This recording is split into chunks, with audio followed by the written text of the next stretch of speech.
I hadn't meant to look.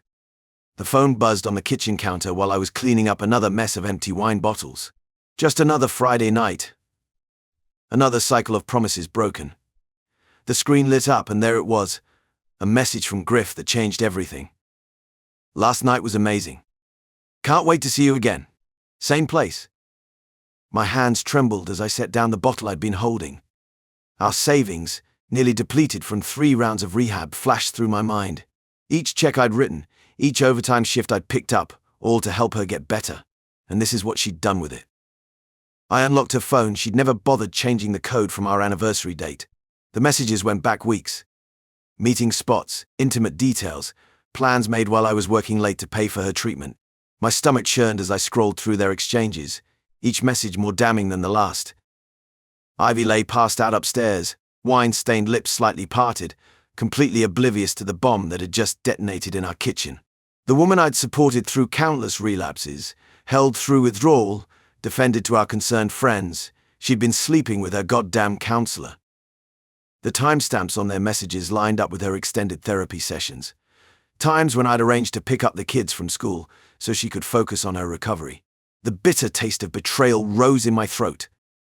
I set the phone down and mechanically finished cleaning, my mind racing through every suspicious moment I'd dismissed. The late-night text she'd quickly hidden. The sudden improvement in her mood after sessions. The way she'd started fixing her hair before therapy. All those nights I'd stayed awake, worried sick about her whereabouts, calling hospitals and police stations, while she was with him. The man I'd trusted to help her, to guide her towards sobriety. The professional we'd paid thousands to support her recovery. The wine bottles clinked as I dropped them in the recycling bin. Each sound felt like another nail in the coffin of our marriage. 15 years, 3 kids, countless second chances, all shattered by a single text message. Dawn crept through the kitchen window as I sat at the counter, staring at her phone. The evidence of their betrayal glowed mockingly on the screen. No more excuses. No more understanding. No more draining our children's college funds for her treatment. The familiar sound of her hungover stirring upstairs pulled me from my thoughts. My hands steadied, my jaw set. The time for patience and compromise was over. I'd give everything to help her recover, but I wouldn't let her destroy what was left of our family chasing cheap thrills with her counselor. I took screenshots of their conversations and emailed them to myself. Then I cleared the message notification and placed her phone exactly where I'd found it. Let her think she still had her secrets. I had work to do, starting with reporting Griff to the licensing board. After a sleepless night, I walked into Jackson's office clutching my phone with the screenshots. His office smelled of leather and coffee, a stark contrast to the chaos in my head. I'd known Jackson for years. We played golf together occasionally, but this wasn't a social call. Jackson leaned back in his chair, fingers steepled as I laid out everything. The texts, the late-night meetings, the inappropriate relationship between my wife and her supposed counselor. My voice stayed steady, mechanical almost, as if I was presenting a project at work rather than discussing my crumbling marriage. Look at these. I pulled up the screenshots, sliding the phone across his polished desk. 3 weeks of messages. Some during sessions, some late at night. He's not just crossing lines, he's obliterating them. Jackson scrolled through the messages, his expression hardening. This is gold, Carter. Pure gold. He set the phone down, a glint in his eye. Griff Matthews, you said. How long has he been her counselor? 4 months. Started right after her last relapse. Perfect. The timing works in our favor. Jackson grabbed a legal pad, scribbling notes. Here's what we're not going to do. Confront them immediately. That's what they'd expect. And it gives them time to craft explanations, delete evidence, cover tracks. I gripped the armrest of my chair. So what's the play? We let them dig deeper. Document everything. Every meeting, every text, every suspicious absence. Meanwhile, I'll quietly build a case for the licensing board. Jackson's pen moved faster. When we strike, it'll be with overwhelming evidence. Griff loses his license, potentially faces criminal charges for ethical violations. And Ivy. He paused, meeting my eyes. Well, let's just say affairs with treatment providers don't look good in custody hearings. The words hit like a punch to the gut, but I nodded. How long? 2 weeks. Maybe 3. We need enough rope for them to hang themselves. Jackson pulled out a fresh legal document. I'm going to file some preliminary paperwork, but we keep it sealed for now. Your job is to act normal. Can you do that? Yeah. The answer came easier than expected. Maybe because for the first time since finding those messages, I felt in control. I can do that. Good. Document everything. Forward me any new messages. If Ivy mentions meetings or therapy sessions, note the times. We're building a timeline. Jackson's smile was cold, professional. They think they're being clever, Carter. Let's show them what clever really looks like. I left his office with a plan and a strange sense of peace. The rage was still there, burning beneath the surface, but now it had purpose. Direction. Griff wanted to play counselor. Fine. I'd give him a front row seat to the consequences of his actions. The next few days felt like walking through thick fog. Every morning I'd wake up next to Ivy, pretending nothing had changed, while my mind raced with questions about where she'd really been the night before. I threw myself into gathering evidence like it was a full-time engineering project. I created a spreadsheet tracking every suspicious charge on our joint credit cards. The Marriott charges jumped out immediately, 3 separate Thursday afternoons when she claimed to be at extended therapy sessions. The hotel was conveniently located just 2 blocks from Griff's office. Each stay cost exactly $89.99, charged between 2 p.m. and 4 p.m. Digging through her rehab records revealed more red flags. Griff had signed off on extending her outpatient treatment beyond the standard 8 weeks to 12, then 16.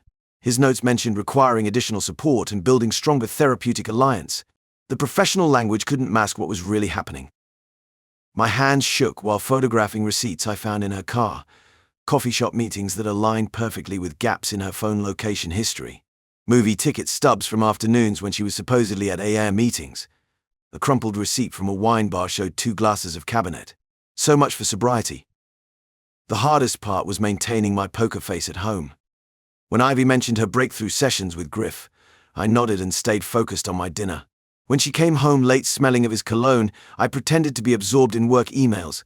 Every fake smile felt like swallowing glass. I documented each suspicious text, each unexplained absence, each lie about her whereabouts. The evidence pile grew along with the acid in my stomach, but I kept my mouth shut and my eyes open, remembering Jackson's advice. The time to strike would come soon enough. Years of engineering had taught me the importance of methodical documentation. Every piece of evidence went into a dedicated folder, organized chronologically with detailed notes. This wasn't just about my anger anymore. It was about protecting my kids from both an unethical counselor and an unstable home environment. I sat in Jackson's office reviewing the thick folder of evidence we'd collected over the past weeks. Text messages, credit card statements, hotel receipts, and time-stamped photos sprawled across his mahogany desk. My hands trembled slightly as I signed the formal complaint to the State Board of Health Professions. "This will blindside them both," Jackson said, organizing the documents into a precise order. "The board takes these violations extremely seriously." He walked me through each section of the complaint. The evidence painted a clear picture of Griff's ethical breaches, turning therapy sessions into romantic encounters, manipulation of a vulnerable patient, falsifying treatment records. Each piece of evidence twisted the knife deeper. Jackson made copies of everything, carefully placing the originals in a sealed envelope. "Once this is filed, there's no going back. Are you absolutely certain?" I nodded without hesitation. 3 weeks of playing dumb, of watching Ivy come home late with that distant smile, of knowing exactly where she'd been, it had hardened my resolve. We drove to the State Board offices in silence. The building was just another grey government complex, but it felt significant. Inside, a clerk with tired eyes took our complaint, stamped it with today's date, and handed me a receipt with a case number. Walking back to the car, I felt a strange mix of emptiness and satisfaction.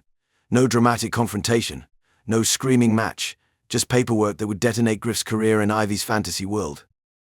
Later that evening, Ivy texted that she'd be late coming home, another breakthrough session with Griff. I responded with a simple okay while the complaint sat processing in some bureaucrat's inbox. The power of knowing, of acting while they remained oblivious, gave me a cold comfort. I'd learned patience these past weeks. I could wait a little longer for justice to take its course. The days after filing the complaint felt like an odd tension held in temporary suspension. I'd lay there at night, the glow from Ivy's phone casting a faint blue light across her face as she typed away, likely texting him. Her laugh would slip out sometimes, low, conspiratorial, like she thought she was getting away with something.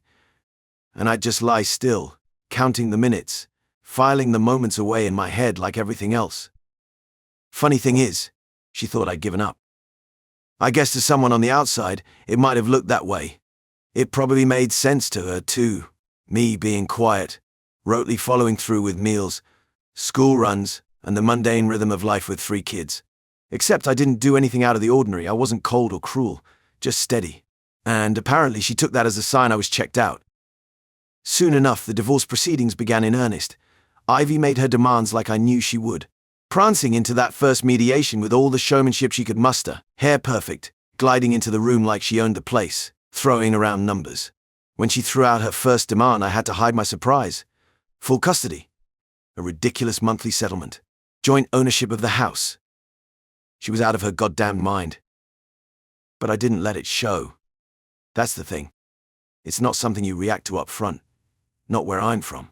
You don't give them anything to latch onto. So I sat there calmly going through motions while she mouthed off. She probably thought this was all new to me, that I had been caught off guard. She might have even imagined I was too afraid to push back, still reeling from the mess of it all, her affair, the collapse of our marriage. In reality, though, I was letting her dig her own grave. Each demand she tossed at the mediator got met with a nod. She didn't realize the power shift happening in the shadows. Jackson, slick and precise as ever, leaned back into his chair next to me. He didn't fight yet either. She misread the calculated silence, the disconnect from my side, interpreting it as resignation. She probably thought she'd already won. We both knew it wasn't time to strike. Patience. You get one good punch in when they're already too far gone to dodge it. We kept the emails, messages, receipts, the file just sleepily biding its time, full and ready. And there she was, pushing harder. Maybe it wasn't entirely out of arrogance. Once the complaint against Griff started picking up steam, she must have sensed it was a ticking time bomb. That breakthrough talk she loved to harp on suddenly became less frequent. Griff likely got a sense, maybe some whispers, of what was coming down the line. Who knows? Her after-hours meetings shifted strangely, though. Then, one day, I saw her adjust her demands. Oh, not enough for her lawyer to even blink, but just small enough to signal fear. She backed off the full custody angle a bit, quietly making hints at some middle ground. Less of the ridiculous pie-up mentioned at that first mediation. Barely veiled attempts to smooth things over with more reasonable requests. She was panicking. Maybe Griff didn't directly tell her, but I could see it written in her moves. He was slipping away, or at least getting nervous himself, so she hedged her bets. I played my part. Distant and quiet, even when she leaned more toward compromise. It didn't really matter either way, because it was all part of the show. Every slow nod I gave in was like leaving bait out, testing how far she'd go. I wasn't about to hand her even a hint that I was playing this game too. Then came the real fun, when we actually started negotiating terms. It should have been grim, really, but there's this kind of twisted satisfaction in watching someone's arrogance prepare to collapse under its own weight. Jackson moved like clockwork, cautious and deliberate with that cold calculation I'd admired from the start. On paper, everything was starting to shift in our favor, an agreement for me to get primary custody of the kids, the house, and a decent child support package from Ivy. Ironically enough, it was Ivy's own lawyer who tossed in a deep clause, one of those shut-your-mouth orders to prevent me from ever speaking poorly of Griff. That specific part raised an eyebrow when Jackson mentioned it. Odd thing to include, he mused with a half smile. Unknowingly, they'd left a door wide open. The gag order was airtight, sure, but only covered future public statements. The weekends I spent photographing receipts, the filing I did with the licensing board, well, that wasn't part of the deal. A little error on Ivy's side gave us exactly what we needed. No one ever told me to resign the damn complaint. The settlement passed before either she or her lawyer realized. Game over. Once everything was finalized, custody, finances, house ownership, I made sure to lay low, blending back into the background of my kids' daily routines. Let her feel like there was some semblance of order still on her side. She moved out not long after. Then, not long after that, karma came knocking. It was a regular Thursday. I'd just picked up the kids from school, dinner on the stove too early to start bothering, and I got an email from Jackson. Real brief, states moving forward. Call soon, urgent. Shortly after, a letter arrived from the Board of Health Professions.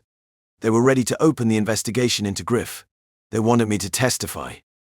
Now here's the thing, I wasn't about to walk into some courtroom spouting off at the mouth and risk Ivy using it against me later.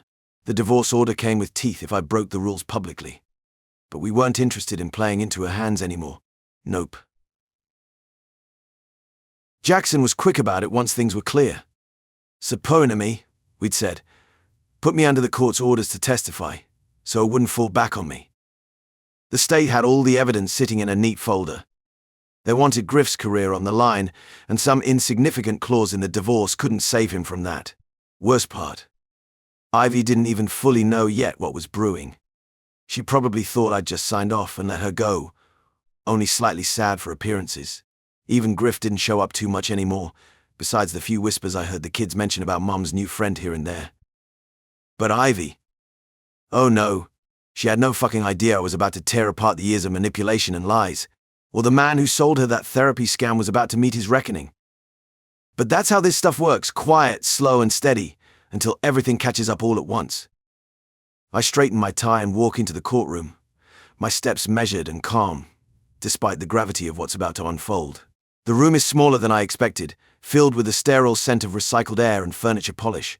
I recognize faces from the state board, their expressions professionally neutral as they shuffle through papers. My testimony starts with cold, hard facts. Each word drops like ice as I detail the screenshots, the hotel receipts, the credit card statements. The timeline unfolds methodically. Griff's breakthrough sessions with Ivy coinciding perfectly with hotel stays, restaurant bills, purchases that had nothing to do with professional counseling. I keep my voice steady when I describe finding Ivy's texts about their intimate encounters, making sure to emphasize how these sessions lined up with her supposed therapy appointments. The board members lean forward, their pens scratching against notepads. I notice one woman's jaw tightening as I detail how Griff exploited my wife's vulnerability during her recovery. Ivy sits in the back, her face draining of color as I present each piece of evidence. I don't look at her directly, but I can see her hands trembling in my peripheral vision. Griff maintains his composed facade, but his leg bounces nervously under the table.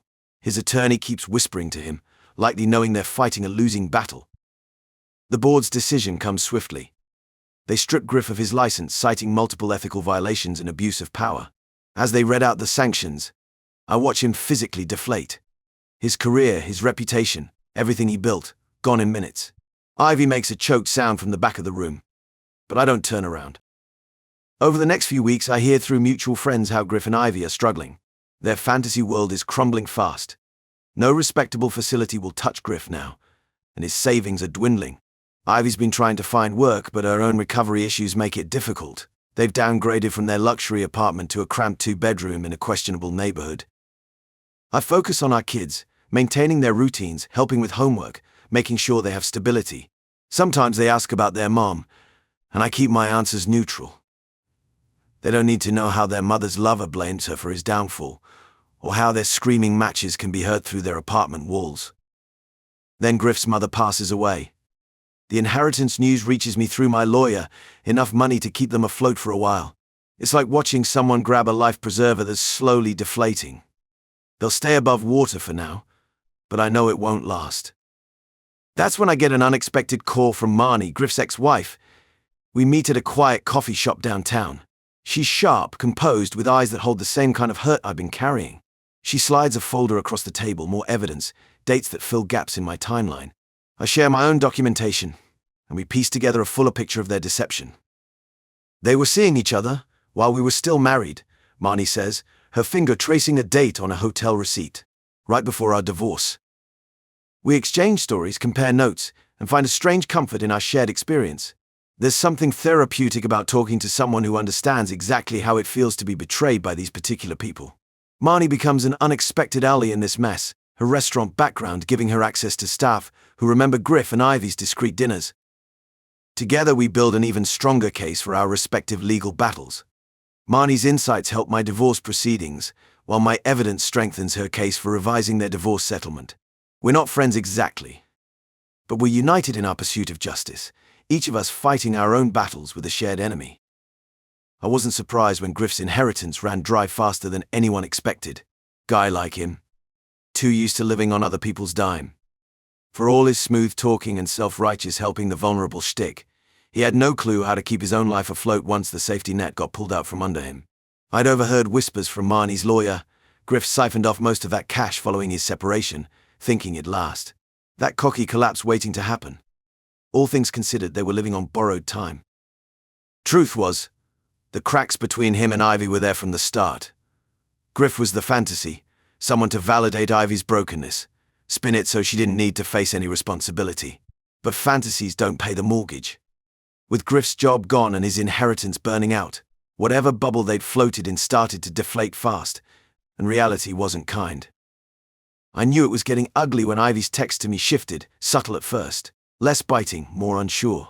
She wasn't asking for the kids outright, but there were hints of regret buried in there, like she'd started weighing what she'd lost, and it was heavier than the reckless romance she'd dived into with Griff.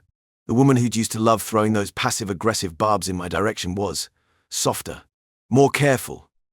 What she didn't know, though, was how far past that I'd gone. There was no vulnerability left here. I looked at her recent messages. None of the demands she used to make about seeing the kids. No self-righteous claims that she deserved this or that. There was one. Maybe we can talk about spending some weekends together with the kids. She'd never said maybe before. Always this is what we're doing, like she'd had it figured out. Now. It felt like she was testing the water. Desperate.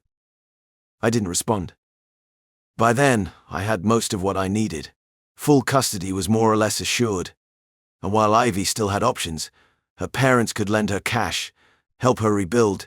She wasn't reaching out to them, and part of me understood why. Going back to Mummy and Daddy meant swallowing a warped kind of humility I don't think she was ready for. Pride had a way of trapping people between need and shame, and Ivy wasn't much different. Griff, on the other hand, never had much pride to begin with.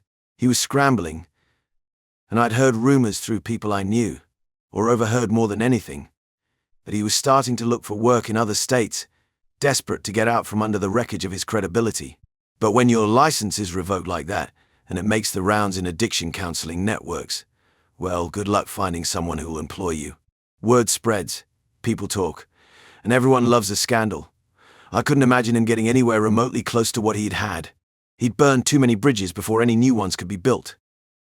I won't lie, it wasn't just about revenge anymore. It stopped being that a while ago. I knew from the start that pushing Griff out of her life, forcing the truth out into the open, would wreck whatever illusion Ivy had been chasing with him. But what I didn't expect, what I hadn't fully prepared for, was the weight lifting off my chest once it was clear I wasn't carrying her mess anymore. There was a freedom in that, one I hadn't really felt in years. Griff and Ivy started turning on each other. I could see it in the frantic back and forth between them in shared friends group chats, or an awkward slip in front of a neighbor. It's almost funny, watching the slow motion implosion of two people who thought they had nothing left to lose, only to find out life still had surprises for them. I imagined them sitting on that dingy couch in Griff's dingy rented apartment, surrounded by lies and not nearly enough booze to make it go away. Ivy blaming him for making her fall in love and ruin her marriage. Griff trying to dig his way out by feeding her more of the same thing that gotten them into this place, bullshit. It was clear enough that Ivy had hit her breaking point. She hadn't said it outright, but our mutual friends, the ones who didn't awkwardly avoid the subject, gave pieces here and there. She'd stopped confiding in Griff long before the big blowouts. Apparently tight finances made Griff a lot less charming when you live with him. One night I checked the credit card statements. She was using different accounts now, but I still had ways of seeing. Ivy booked a motel. Alone. Cheap place hardly above a trucker stop. That's when it really hit me. It was done. Not just the facade of their relationship crumbling, it was her marriage to this catastrophe, her marriage to her own refusals or to address who she'd become, finally coming apart. She couldn't run from it anymore. Couldn't drink it away. Couldn't even romanticize it the way she had with Griff. She was alone, holed up in a seedy motel room, probably trying to remember a time when she'd had any direction at all. It didn't affect me the way I might thought it would. Oddly enough, there was no dramatic moment of satisfaction, no fist pump when I imagined her breaking down in that empty motel room. It wasn't satisfying because by then I was already looking forward. I'd won, sure, but not in the scorekeeping kind of way. I'd fought this battle with her, and it was done. The real victory was seeing my kids flourish the way they had. Ellie finally found her voice again, started getting more involved with school. She wasn't dodging questions about family dinners or half lying to friends. Ben was more focused, not daydreaming about what's next when it came to the friction with his mom. And Sophie? She just seemed lighter, as though a cloud had lifted and laid itself somewhere else. The three of them. Mine to care for. No shared custody battles. No fighting tooth and nail to convince a court that Ivy wasn't fit. Ivy, for her part, couldn't get out of her downward spiral, and when word got out about the final settlement, the one where she lost pretty much every right to our house, her joint assets with me, and had to sign away visitation for now, her world went quiet, at least relative to what it used to be. Griff must have been drifting around her chaos, but by that point he was too much of his own problem to care. The last I heard about them from anyone worth trusting, Griff had packed up. Ivy hadn't. I guess he realized that the love of his life was a sinking ship and chose to jump before it took him down completely. Predictable. They always leave when the fun's over. One afternoon, I got a glimpse of Ivy at a grocery store, of all places, outside just by the parking lot. She didn't come over, didn't even pretend to wave. She glanced in my direction, and then dropped her gaze. Something in the way she was standing. That slouch, defeat doesn't even cover it. What hit me most wasn't that she looked older, thinner, more worn out. It was the dead look in her eyes. The Ivy I used to know had a spark, even through the darkest days. But that, she looked like a stranger. In the past, she was always the one who made herself the radiant center of attention wherever she went, even when drunk. Hell, especially when drunk. But now, she was just a shadow passing by, unnoticed. After that, she didn't try again. Not with texts, not with anything.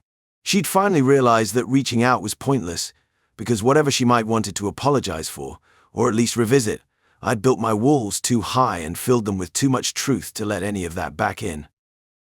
The kids and I, we kept going. Day by day. There was nothing grand about the way things settled again, no big cinematic moment of closure. Life just kept moving forward, as it tends to, as long as you're willing to let it. Hey everyone, if you enjoyed the story, remember to like, subscribe, and comment on the video for more stories like this. Don't forget to turn on notifications so you never miss an update. If you have any similar stories to share, leave them in the comments and we'll make sure to bring them to life. Thanks for watching.